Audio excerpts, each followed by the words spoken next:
welcome to my channel. My name is Emma Cownley. I'm a freelance copywriter and blogger and princess of this office. Today I'm answering a question that I get asked all the time, and funnily enough I tend to get asked in private messages because people are a little bit shy to admit that they don't actually know the answer to this question.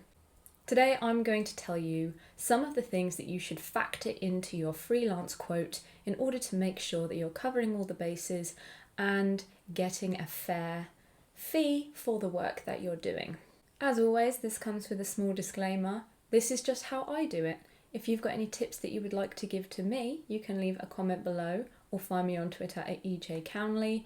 And if you're just starting out, perhaps you'd like to give this method a try and then adjust it over time depending on how you like to work, extra things that maybe you've picked up that you want to add, etc, etc. Really it is very personal because what we're dealing with here is billable time. Every single hour in your day is billable. An hourly rate, a day rate, it's all billable. So we need to think of every possible thing that you might encounter in this job that is going to take time, that needs to be accounted for, right? So here's what I like to think about when I'm pricing up a job. Hello, this is Editing Emma, back again for another episode of I Done Goofed when filming the original video for this video. I'm just nipping in on the side here just to mention as well, when we're dealing with a project quote, we're not just only looking at billable time and billable hours, we're also looking at how much value you bring to the project with your years of expertise and your specialism. So for example, back in the day, I used to actually decrease the cost of an email, for example, because I'd done it for this one particular client so many times that I was so quick and so good at knocking out these emails that hit the brief and hit all the points. So I was like, oh, well, it only took me an hour, I'm going to charge this much for it. When in actual fact, I had gotten so good at that job, but I was then rewarding myself by charging less. So let's go back to the video. So today we're looking at how to price things as a project quote. Someone has come to you with a task and you think, right, this isn't going to be a day. This is a complex task. It needs to be a project quote. So get your fucking notebook, get your fucking pen and start to list these things down as we go through them. And at the end, we'll make a quote out of it. Without further ado, let's go. So first and foremost, I have a section on my website which reveals how much my rates are. The reason I have this is so that clients have some transparency as to how much their job is going to cost. Now, what I like to say is that I charge between £400 and £500 a day. Now, I've given this bracket of a fee because you never really know between clients who's going to need more time and attention and who isn't, and how complex a project is going to be and how it isn't. The last thing you want is for a client to see, oh, exactly £400 a day, that's it. In my view, this should only take one day, so I'm expecting the price to be this. That's not what we want here, because only you know how long the job is going to take and you need to be able to convey this to the client. So give a bracket for how much you charge and we can use this to begin to build out the quote. If you don't know how much you should be charging per day, I have a video here that should help you, and I will link a bunch of resources in the description box below to help you figure out exactly what you should be charging. Okay, so now that we know what our day rate is and what our hourly rate is, we can begin to build out this quote. The first thing that we are going to consider is the client. Now, by the point of working up a quote, you should have maybe had a chemistry call, exchanged emails with this person, had a little bit of back and forth, and have some bare bones, well, actually hopefully some quite substantial information as to what the project entails and what they need from you. So by this point, you kind of have a good feel for this client, what they're like, how much attention they're going to need, what their standards are like, and how often they like to pick up the phone or book in meetings and stuff. This is all going to factor into the price of the project. You're also going to need to think about the process that the client wants to use. Now, typically I come into jobs with my own process, but if the client has a process that they like to use with regard to how they want the work formatted, who it needs to go to, and then go to, and then go to before it comes back to you, the kinds of boxes you'll need to tick off before you can submit the work, etc. This can all take time, additional time on top of actually doing the work itself, so you need to factor that in as well. Really think about the client and how much time and attention they will need and their project will need before you start pricing the job. So next up, we're actually going to think about the task that we're being asked to do. So if you are an experienced copywriter or you have been copywriting for a company in-house, you have a vague idea of how long each type of job will take you to do.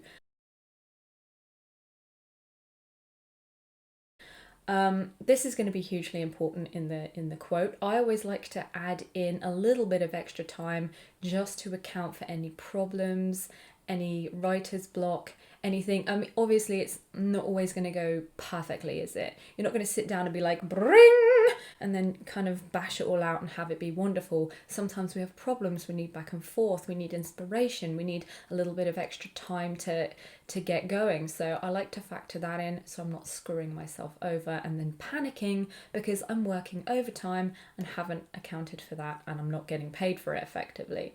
The next stage underneath pricing up based on the client and the task is the research. Is this a subject area you're really familiar with? If so, probably not going to need to do a crazy amount of research. On the other hand, if it's something you have no idea about or is extremely technical, there's a lot of assets that you need to kind of go through to figure out how the product works and all the background research. Have you been handed a shit ton of customer data and testimonials that you're going to need to go through? Will you need to interview people to figure out the real benefits and pain points behind the product or the service? You need to factor all of that in. What are the requirements as well? Has the brief come through and they want you to do X amount of research?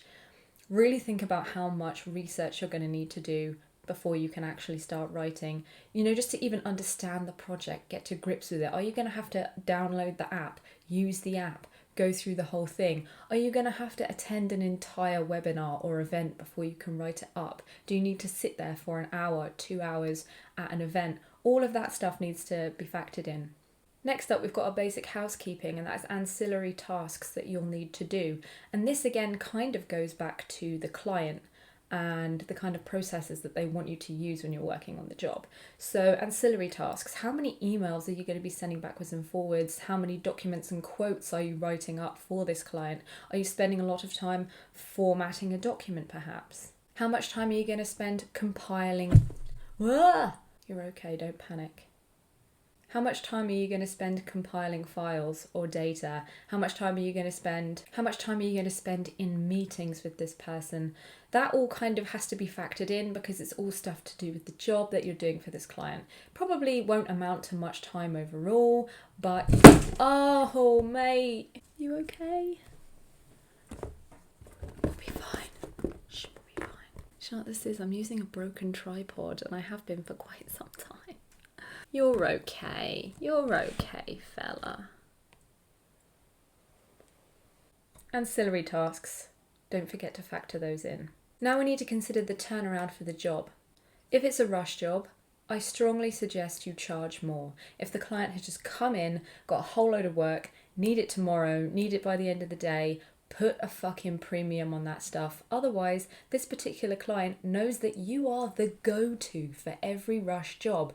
They don't have to plan, they don't have to worry. They just pick up the phone, get you on the job, and now it's your problem. You then have to restructure your entire day, maybe even your entire week, and contact all your other clients to say, sorry mate, I've had something come up, it's really urgent, I need to push this back. So while you look fucking amazing to this one particular client for fitting in a rush job again and again and again, You look like a total fucking flaky dick. A flake and a dick, not a flaky dick. To almost every other client that you have. You're letting them down, you're pushing stuff back, and it's not worth sacrificing every fucking professional relationship for one client who can't plan ahead effectively. Okay, so now my final little flourish to your project fee is an extra little buffer, just in case. Now, I typically like to add half a day. I add that on to the quote because you never know what's gonna happen. And it's better to have that there than do a crazy amount of overtime or have the project take much longer than you thought it was going to, and you know that you're sitting there working on it, not being paid for that work. The resentment of it. The resentment.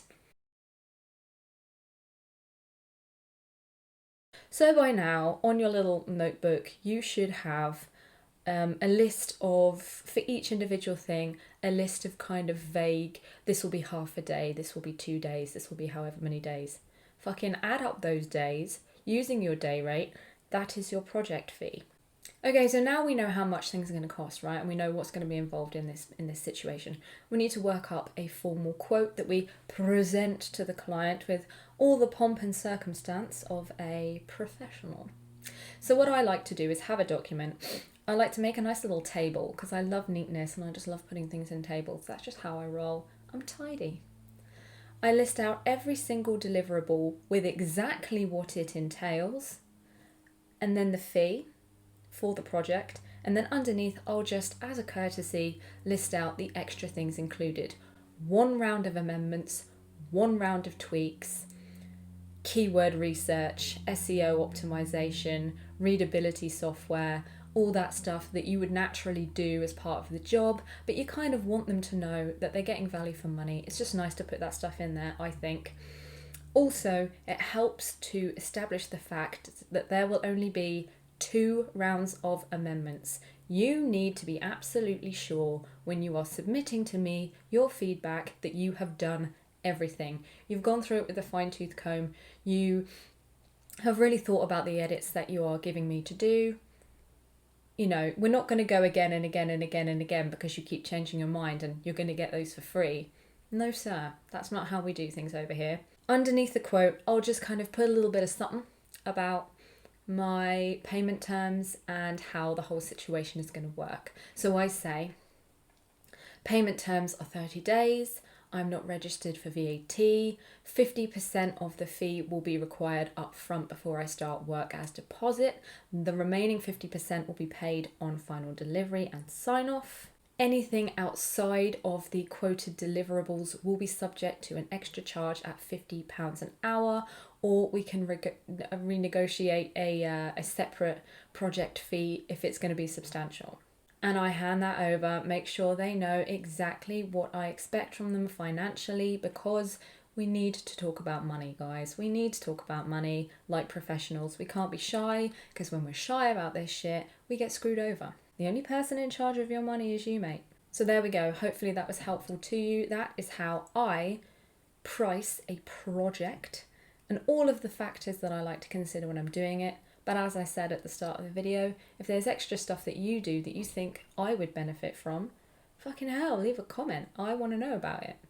Similarly, if you've got any questions about anything that I've discussed, leave a comment and I will answer those questions for you. Thanks for watching, and as always, you'll find me back here in 2 weeks' time for more Kiss My A's. Take care and peace out.